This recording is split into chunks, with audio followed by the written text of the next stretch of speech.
Quando os mergulhadores voltaram ao local do naufrágio do Challenger, não esperavam encontrar nada de novo. Mas então o sonar deles acendeu. Algo sob o lodo estava pulsando. Possuía arestas, ângulos e emitia um sinal. Era algo muito singular, com características muito incomuns. Não era da natureza, nem de detritos. De algo que não deveria estar ali. E quando se aproximaram, o que encontraram destruiu tudo o que pensávamos saber sobre o desastre do Challenger. Essa seria uma descoberta muito significativa.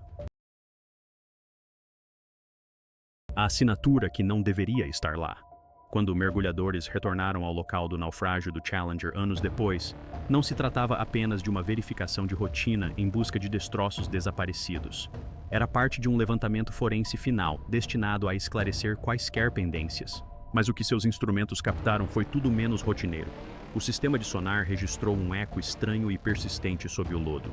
Um eco que nunca havia aparecido nas operações iniciais de recuperação em 1986. Não era apenas um amontoado de destroços. Tinha bordas, ângulos e dimensões bem definidos. Como um técnico de sonar teria murmurado, essa coisa tem cantos. A natureza não constrói assim. O objeto foi medido em aproximadamente 9 metros de comprimento. Grande demais para ser um pedaço da asa ou da cauda. Mas o que gerou o alarme não foi o tamanho, e sim o padrão dos retornos. O sonar criava um sinal repetitivo e rítmico que não parecia natural. Alguns até descreveram como uma pulsação, lenta, constante, mecânica. Um membro da tripulação comparou a uma batida cardíaca. A princípio pensaram que poderia ser interferência de uma embarcação próxima. Mas não havia outros navios dentro do alcance. Não era um sinal de submarino. A mensagem vinha do próprio site. É aqui que a coisa fica estranha. Alguns a bordo acreditavam que não era o Challenger. Começaram a circular teorias da conspiração. Alguns sussurravam que um segundo objeto poderia ter entrado na área, possivelmente um satélite caído ou um drone estrangeiro. Um rumor, nunca confirmado, afirmava que, durante a Guerra Fria, um satélite soviético havia desaparecido sobre o Atlântico pouco depois do desastre do Challenger. Seria possível que o sinal do sonar fosse algo completamente diferente? Talvez algo que tivesse caído junto com o ônibus espacial, mas que não fosse americano? Mesmo assim, a tripulação teve que presumir a resposta mais simples. A anomalia correspondia às dimensões do compartimento da tripulação.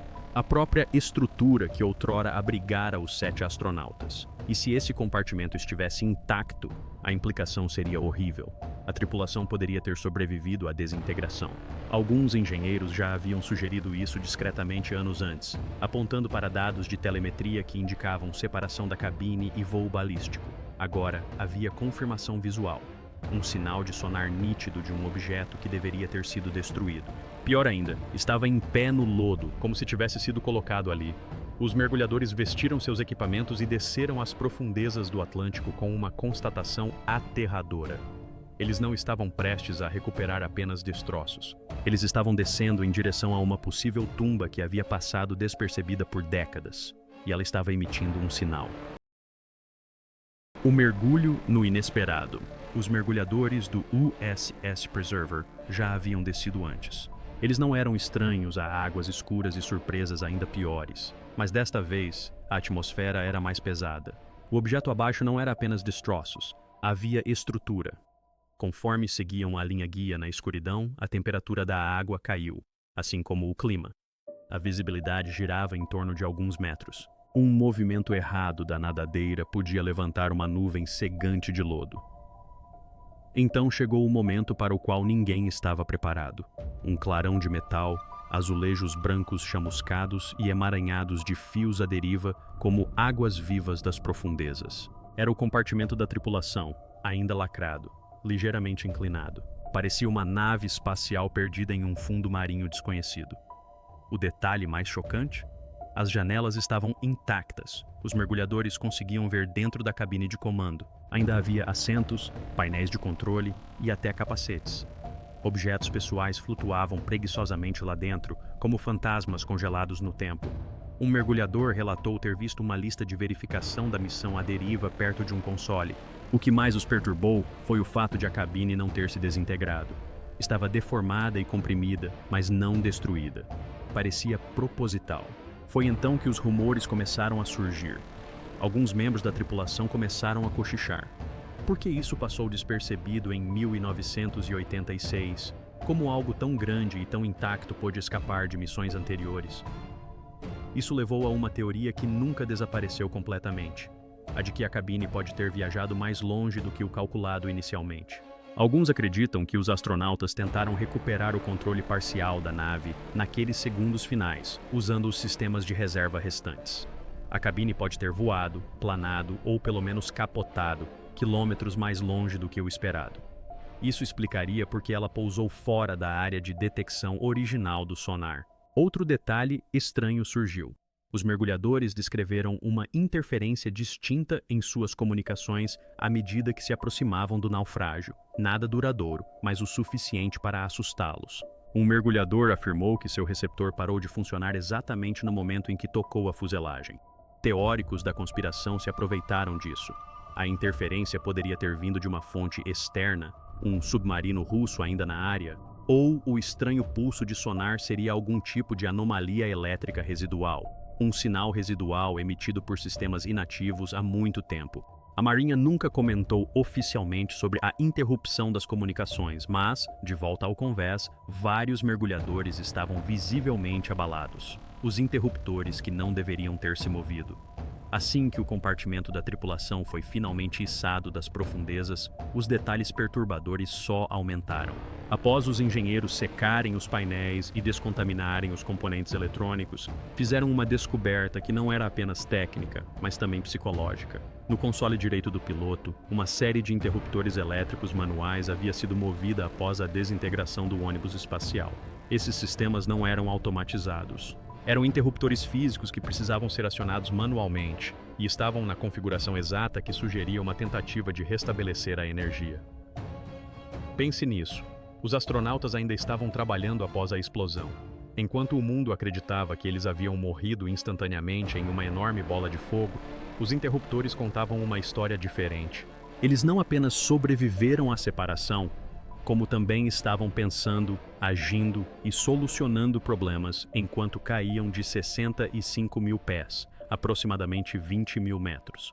Um dos interruptores foi encontrado em uma posição que só podia ser alcançada esticando-se sobre o console, um movimento provavelmente feito sob pressão, possivelmente com luvas e a mão trêmula. Em seguida vieram os PIPs, os equipamentos de respiração autônoma para evacuação. 4 foram recuperadas, 3 haviam sido acionadas. Tratam-se de pequenos cilindros de ar de emergência instalados atrás do assento, e um deles pertencia ao piloto. Mike Smith não poderia ter ligado o tanque sozinho. A posição do tanque o tornava inacessível enquanto ele estivesse preso por cinto de segurança. Isso significa que outra pessoa, provavelmente a astronauta Judith Resnick ou Ellison Onizuka, estendeu a mão e ligou o aparelho para ele. Um gesto humano em meio a um desastre mecânico. Isso mudou tudo. A cronologia oficial do Challenger afirmava que a tripulação morreu instantaneamente, obliterada na explosão. Mas agora, com as evidências diante deles, os investigadores perceberam a verdade. A explosão não foi uma detonação. Foi uma ruptura estrutural causada por estresse aerodinâmico. O ônibus espacial estava viajando lateralmente a quase Mach 2 quando se desintegrou. A cabine, reforçada e separada, se desprendeu intacta e continuou a subir antes de iniciar sua queda terminal.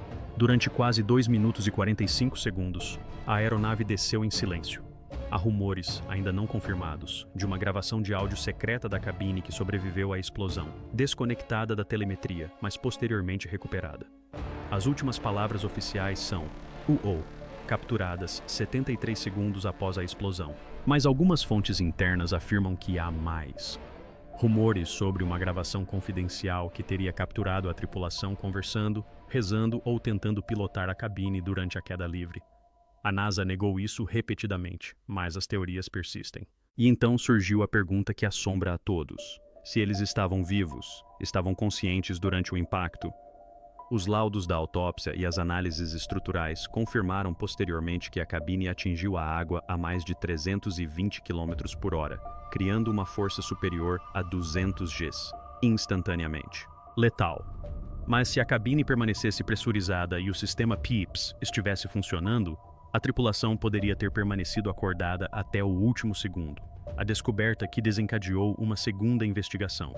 Anos após a recuperação inicial, quando o sinal do sonar reacendeu o interesse nos destroços do Challenger, uma investigação secundária confidencial foi discretamente aberta. Não para encontrar peças faltantes, mas para rastrear o que mais poderia ter existido lá embaixo. Os mergulhadores encontraram o compartimento da tripulação. Os interruptores e os equipamentos de respiração revelaram que havia sobreviventes. Mas algo mais estava incomodando a inteligência da Marinha. As coordenadas exatas do local onde o compartimento foi descoberto não coincidiam com os padrões de deriva previstos pela modelagem original da explosão.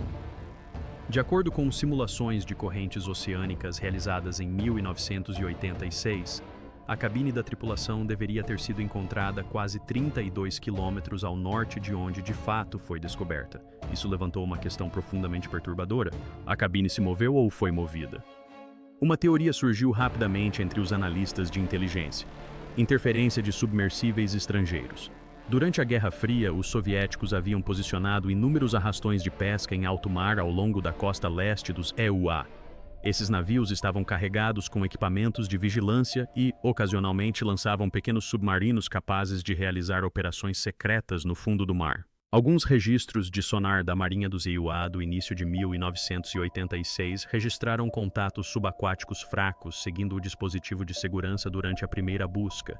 Esses sinais foram descartados na época, presumindo-se serem baleias ou interferência de sonar.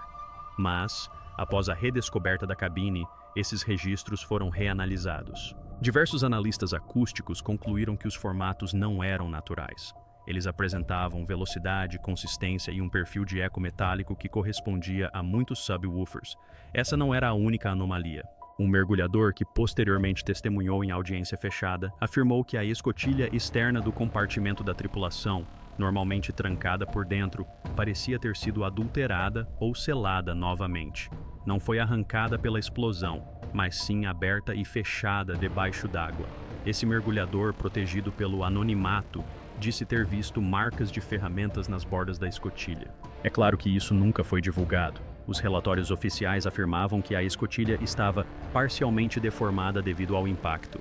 Mas até hoje, alguns acreditam que os russos chegaram primeiro, examinaram a cabine e depois a deixaram afundar silenciosamente. Uma teoria relacionada, ainda mais estranha, envolve a interceptação de dados em águas profundas. Alguns pesquisadores independentes acreditam que o estranho sinal de batimento cardíaco do sonar não era do Challenger, mas sim de um transmissor de dados do tipo caixa preta ejetado durante a desintegração e que continuou transmitindo semanalmente décadas depois.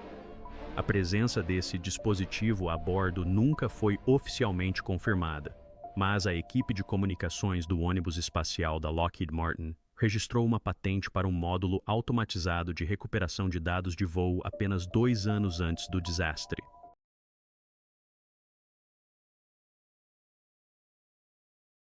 Durante os mergulhos de recuperação secundários, um item trazido à superfície chamou a atenção não apenas dos engenheiros, mas também das agências de inteligência. Era uma única placa de proteção térmica, parte do sistema de escudo térmico projetado para proteger o ônibus espacial durante a reentrada atmosférica.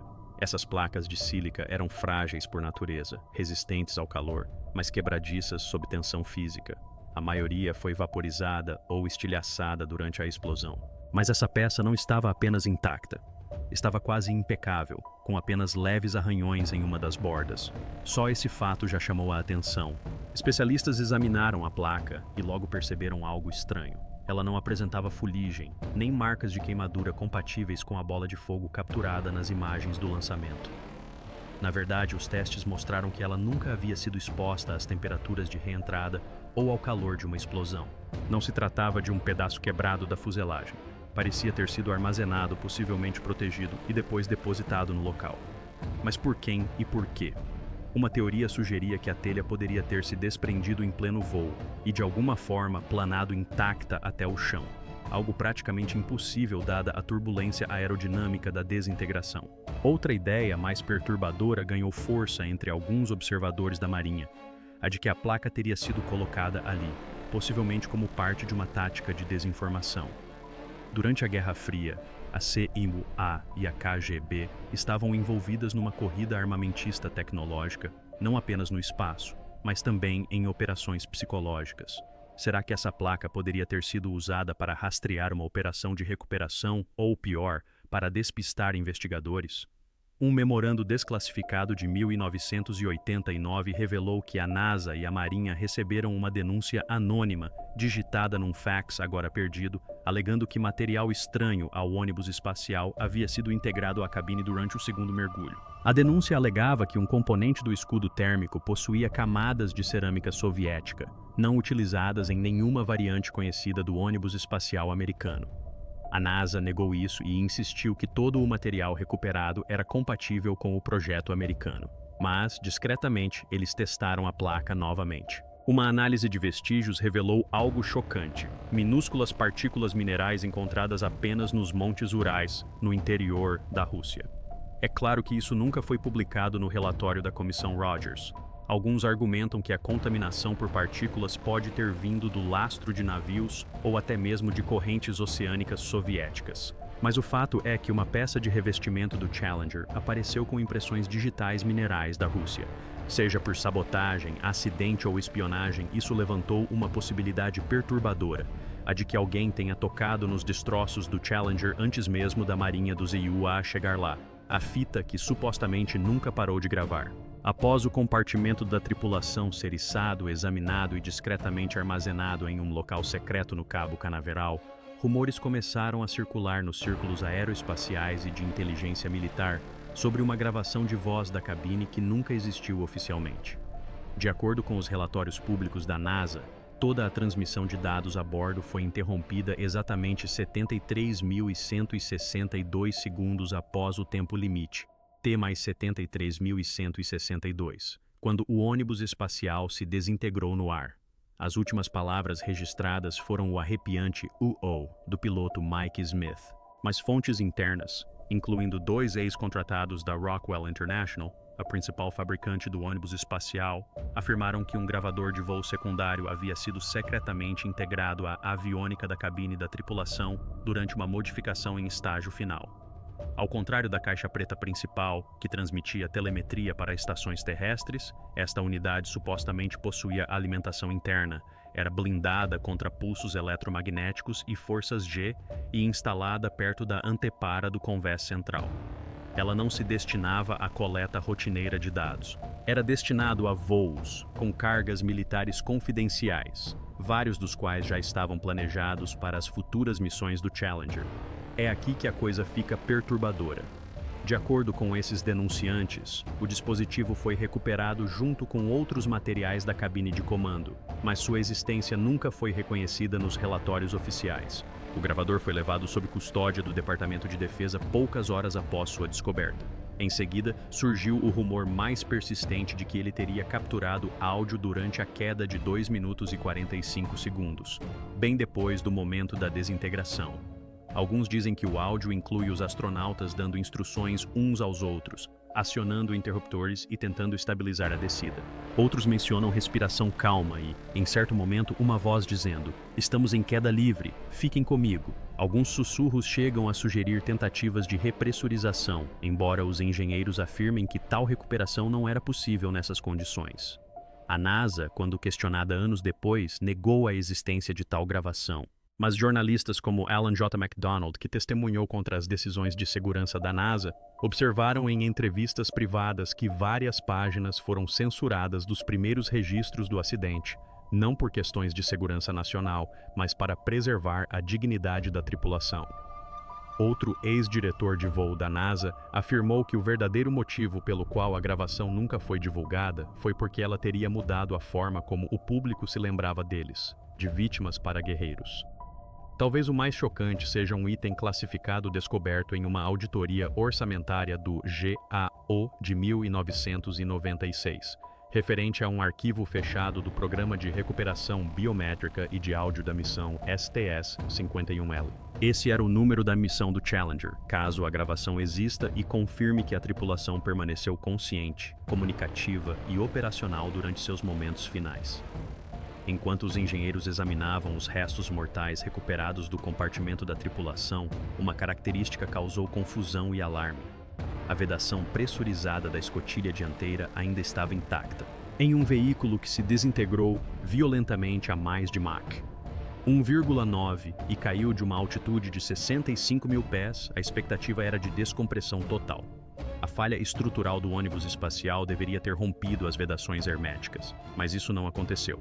A junta que separava a cabine intermediária do vácuo da alta atmosfera estava comprimida, não rasgada, e a análise da pressão interna revelou algo surpreendente. A cabine pode ter permanecido pressurizada durante uma parte significativa da queda.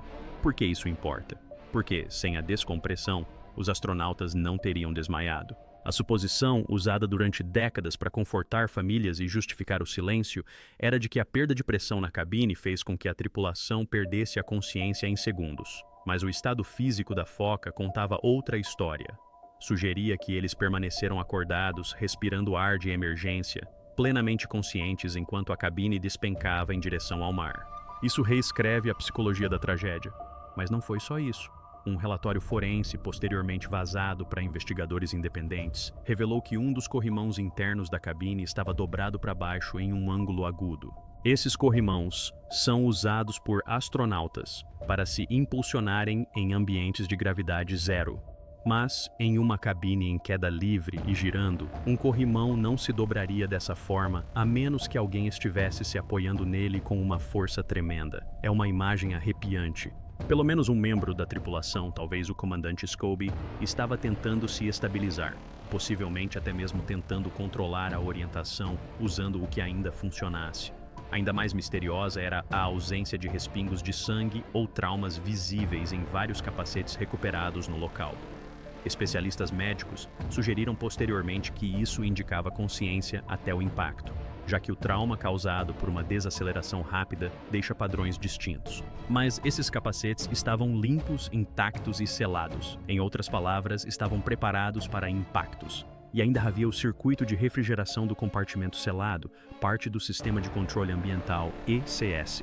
Um sensor de temperatura recuperado debaixo do convés intermediário ainda registrava valores de memória quando foi religado em um laboratório. A última temperatura interna registrada? 51 graus Fahrenheit, aproximadamente 10,5 graus Celsius.